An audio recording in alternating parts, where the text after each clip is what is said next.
the grand prize was to all expenses paid trip to France. Vive la France. Vive la fuck that place. Whoa. I've been to Paris before, Really? bro. Are they really that? Is it that bad? They're assholes. I'm asking, when you ask people for bread, where's the Solero? They act like they don't understand. Anyway, I hate that. and it's also very expensive there. But that was even before euros. Man. It was francs still. There's the hopeless romantic dream gone. Try the south of France. I think that's better. Oh, okay. Sanele, what was your experience, Doug? I need to finish. Just hold on. Sorry. We're passing the hot potato. Yeah. Doug, you diverted so hard in your story. Dog. Dude, I'm like, now you're gonna give me the fucking Encyclopedia of France, Arc de Triomphe, whatever. I'm like, nigga, talk about the competition, bro.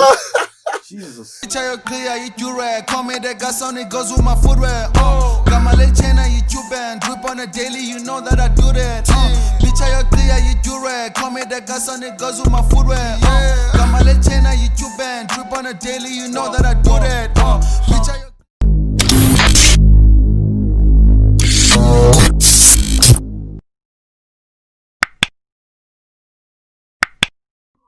Oh my God, back at it again. Asizo band dance, but it is episode 10 of Digital Dyans. Thank you very much to everyone who's joined us, who's seen us grow up from the Zoom camera. If you haven't been part of the family yet, please do subscribe on the YouTube. Follow us on Twitter. Follow us on the Facebook as well. We are also on Spotify. We're also on Apple iTunes. We're also on Buzzsprout if you'd like to listen to our episodes. I'm joined by, as usual, my co-host. My name is Wasanga and Siya, Coastal Boy, Ikiana Ketchimos. You're also listening to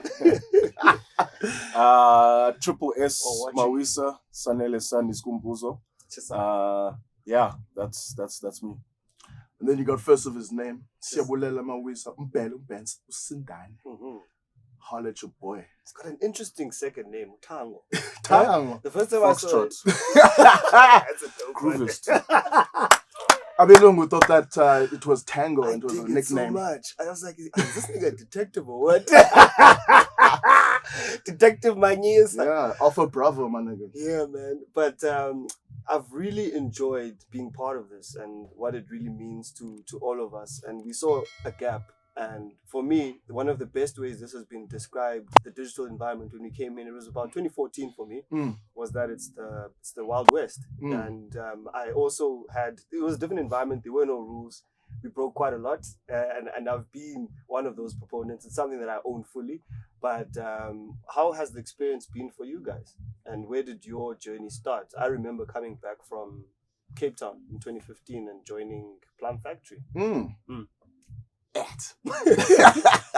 Shout out. No, bro, it's really chilled. So, like for me, it was I was doing such odd jobs, fucking call centers, and I used to do Two Oceans Marathon. I was hired to clap.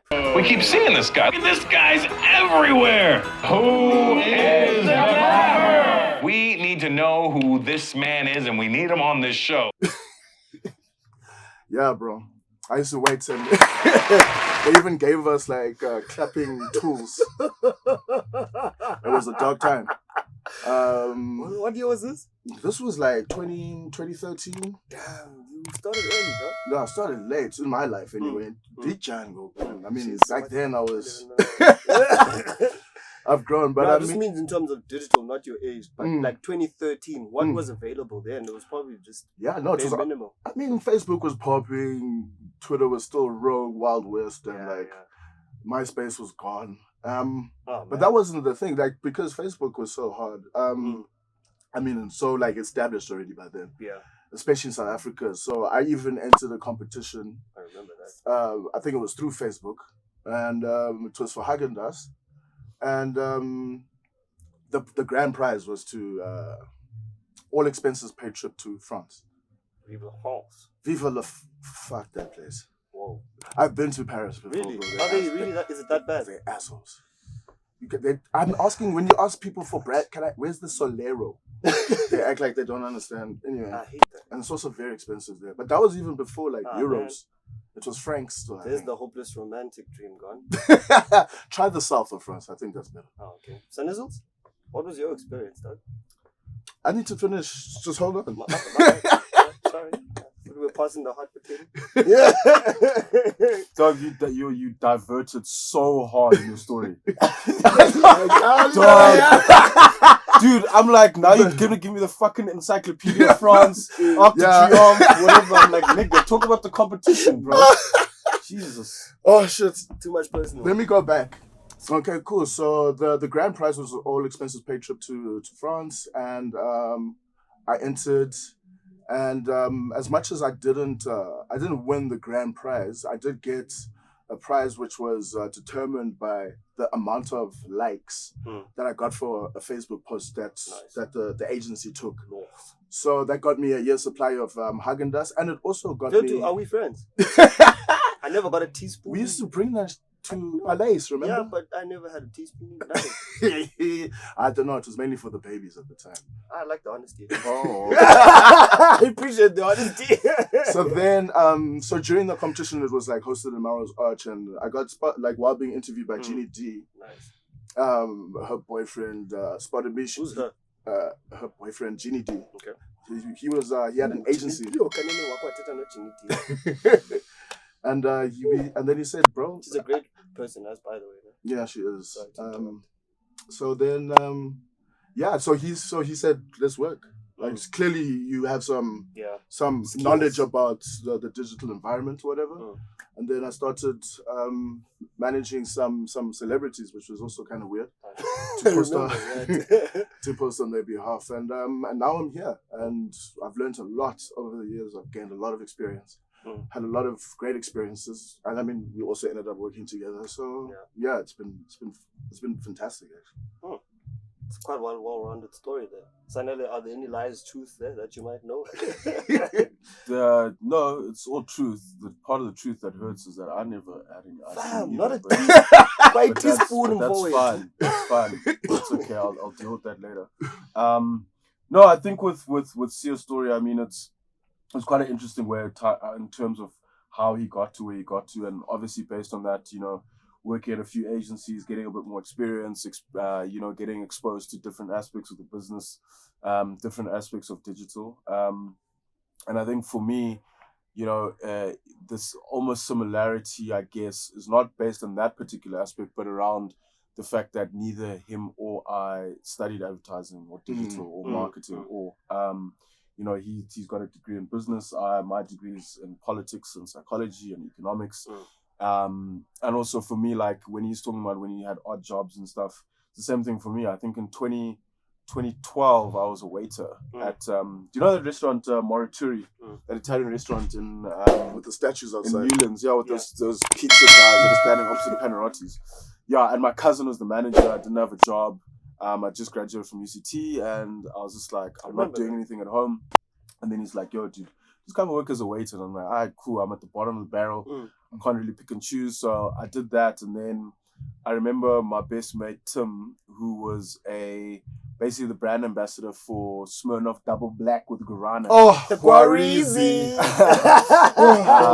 Dog. Taking it back. And then he did that for a couple of months, and then he moved to America, but he still had, I think, about 2 months left on his contract. And then he hit me up. He's like, are you interested? I'm like, yeah. And then got into that. And that was crazy for me because, like, I'm not gonna toot my own horn, but like Guarana in Cape Town, you used to shake, and your boy was having like 75 cases in his crib, just throwing them around grooves, head honcho grooves, man grooves. And then an important lesson. I tasted one of those damn Guaranas. One. So Sanele and I used to see that stuff together. Yeah, man. Yeah. No, it was a crazy time, and also at that time, I was earning like stupid money to do that stuff, which I found quite interesting. And then after that, Smoo is working at Instant Grass. I was a grasser. We've all been grassers before. Shout out. We'll have to put a caption at the end as to what a grasser is. It's not what you think it is. So yeah, we did that, and then one day at Pigs, as we usually did, Malay Gaga went up to Smoo and I basically gave him an ultimatum. I was like, either you get promoted or you leave your job, because the job that you have as a network manager, and then he chuckled at me at that time. And literally 3 weeks later, he calls me and he's like, by the way, I just got promoted. So what's up? And I'm like, what's up? That is dope. Yeah. What's up? And then went to the interview. Didn't really feel like an interview. It felt like I already had the job, which was great. And then that started my career into advertising in general, because obviously Instant Grass is below the line. It's that market research stuff. Yeah. And then I moved from there, did the Ogilvy thing, went to Licorice, and now I'm at where I'm at now. And I think I've learned so much about the experience, what agencies like, how to manage people, how to interact with people, how to actually add value to business and stuff. And it's been a very interesting journey. It's quite weird how you find out later on in your life, in the circles that you're in, how everyone just ends up gravitating towards advertising and digital. Yeah. People started all over the place, but now all my friends are in it. There's family of mine that are in it. But it's always been an interesting area to operate and work in, because there's so much room for creativity. You can create almost anything you want, the way you want to do it. It's not prescriptive. And that's what I love about it. Oh, that's dope. How do you follow up such a well-rounded answer? You don't really, but you can try. Give it a shot. Gangsta. Putting a nigga under the spotlight. But my driving at the menu and well, my background, I think for me, it starts with academically at the University of Johannesburg, studying information science and information management and politics in general. My general knowledge already was quite strong, and I just kept ahead, like in current affairs. So public governance and e-governance specifically, I've always wanted to help people. I have to start with the backstory. My sister actually asked me when I was a kid what I wanted to be, and I said I wanted to be bodyguard of Nelson Mandela. Wait, how old are you? Very young. I can't even remember it. So how old do you have to be the bodyguard of Nelson Mandela? Or 19, don't. Come on, Brian, exposing me here. But I remember those moments, and I come from that South Africa of diversity and that flag. And I remember the day it was released. I come from East London. My primary school teacher was multilingual. My headmaster was multilingual. He was a twin, Mr. Prentice. All of these experiences have brought me to the University of Johannesburg, where I learned all that kind of stuff. I never knew that going to Western Cape, where I worked as a project administrator, as a project coordinator, as a public official, at that time, I actually was hit up by someone where they were doing a digital project. And I was already 2011, I was already popping, and I was doing some bad things and good things. Mayhem on Twitter, the Mayhem, everyone knows that. And I own all of that experience, but it brought me back to Johannesburg, where I got an opportunity to work with shout out to Plum Factory, Shaka Sisulu, and Zimasa Lupuwana. I could never actually have gotten the opportunity. They were the first people to realize my talents in terms of writing, in terms of putting together influencer marketing, which I was getting the bags here and there. Shout out to Instant Grass too, because they showed me the potential of earning money online and on digital. We were getting into insights, understanding how advertising works as well, how the audience impacts and what the brand insight means towards the audience. And I think the most important thing, how important it is to let your brand play with people. Because you don't own the conversation, you set the platform, and then to a certain extent you manage it. But it got me, my first campaign, I literally was employee number 3. I did the community management, I did the influencer marketing. One of the biggest campaigns and things that we organized at the time was something called Black Twitter. It frustrated the heck out of me because it was very limiting. As much as you understand that you need to have strategies that talk to the broader audience of South Africa, which is Black, you also need to understand that there's not one homogenous group of Black people which you must market to and talk in the same way. So in my journey with Plum Factory, I was then able to advance those skills into various aspects, where I was learned a bit of SEO, which I understood now, the technical aspects of things, the analytics, the reporting, what that means for growing your business. And that's something I thought that was short in my skills, because I think we had a hell of a time creatively at Plum Factory. But now getting into things like analytics and the boring stuff and content strategies and content plans, that's where I was taken into my paces in various places where I was a content strategist. And then now I landed into SEO strategy. I'm quite well-rounded, I'm very competitive, and it kind of intimidates people.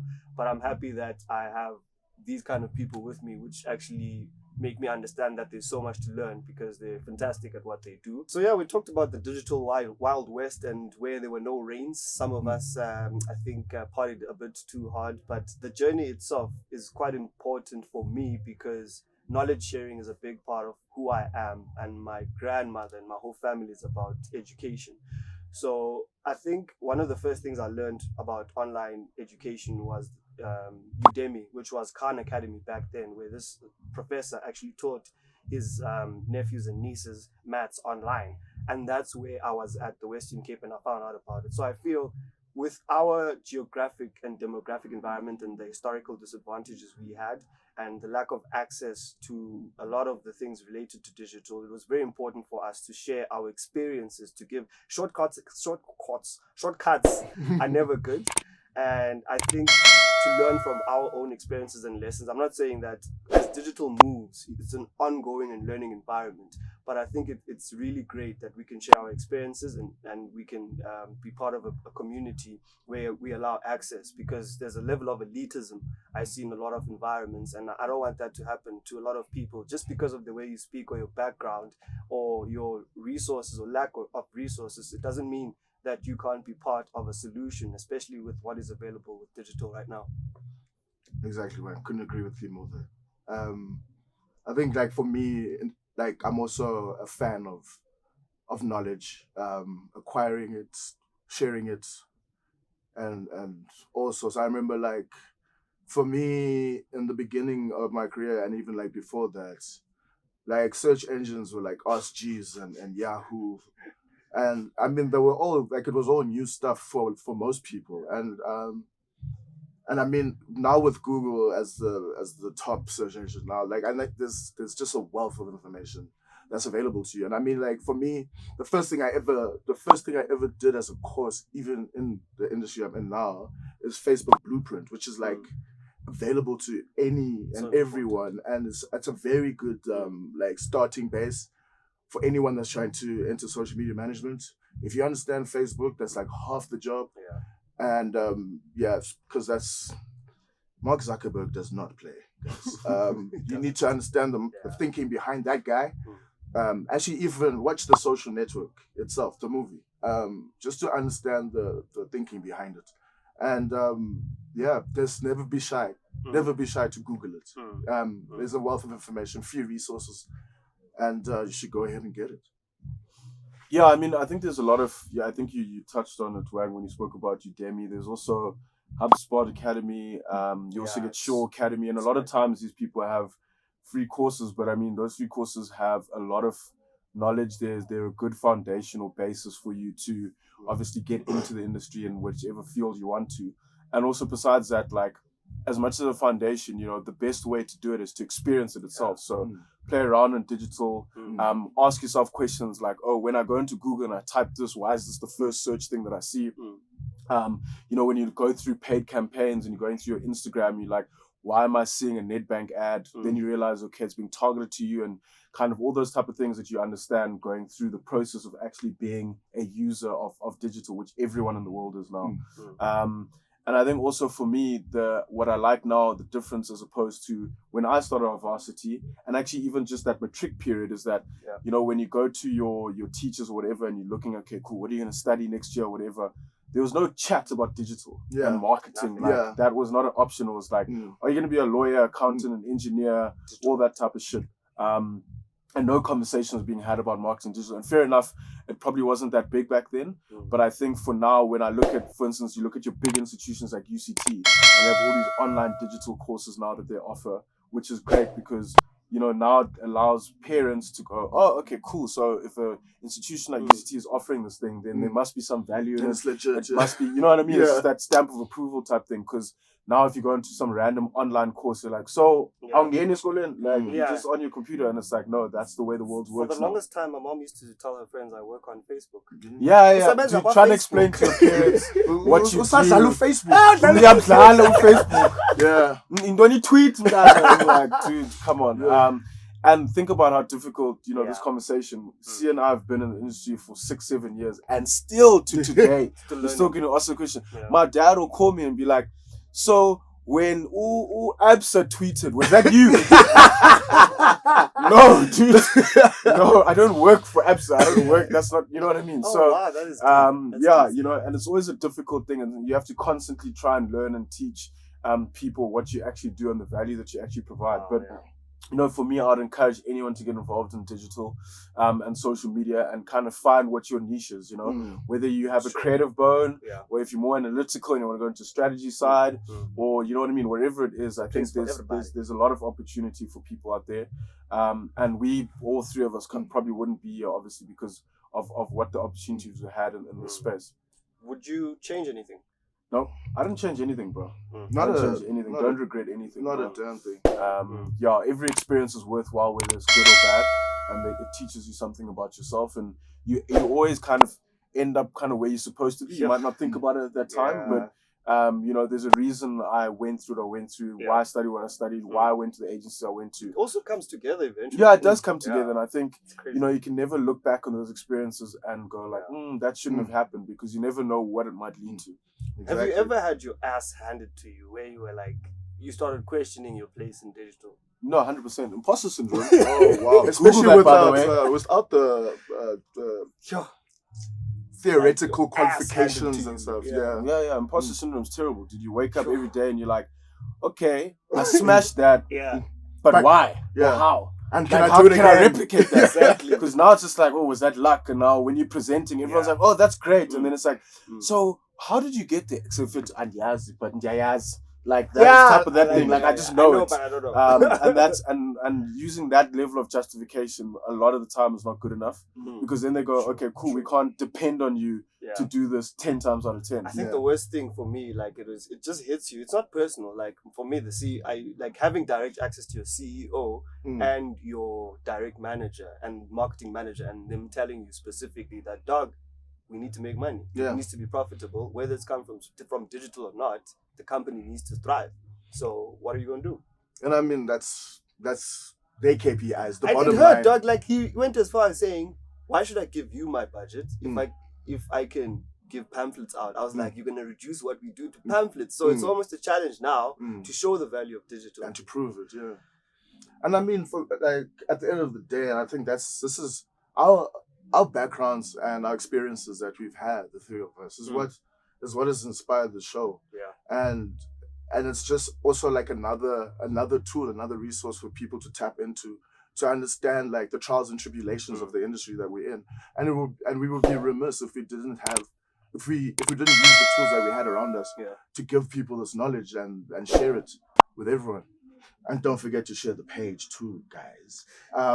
Just to hit you with a boring thing that I've never forgotten. I don't know. I find it interesting, but it's stuck in my mind. I remember we talked about quantitative and qualitative and the shift, because eventually you do get asked for these insights. Reporting, like it's such a shift in your growth. There's reporting, and then you get the insights. And then there's that aspect of having tangible and also, of tacit and, not to get too technical, but that aspect of understanding the value of what you're looking at. Exactly. How would you explain that to someone? Like you say that we're going to qualitative versus quantitative because they have such huge value. I mean, if I got a rant for every time I was asked about ROI, I mean, I'd probably be able to buy a pie, but look at those double entendres all over the place. It's just like, it's very difficult because like it's a phased approach. Not everything is directed at sales. It's not. There's a whole like there's many aspects of marketing that contribute to that bottom line. And the funnel, the consumer.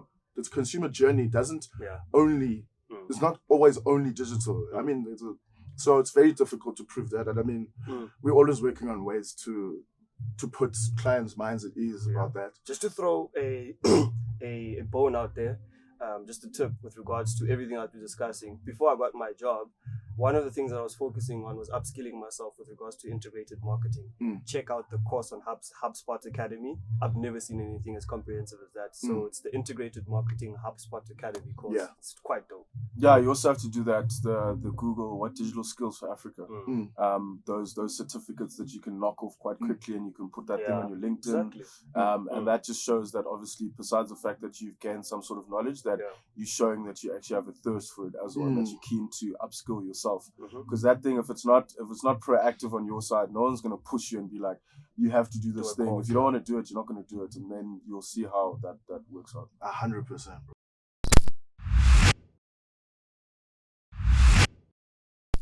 Ad of the week.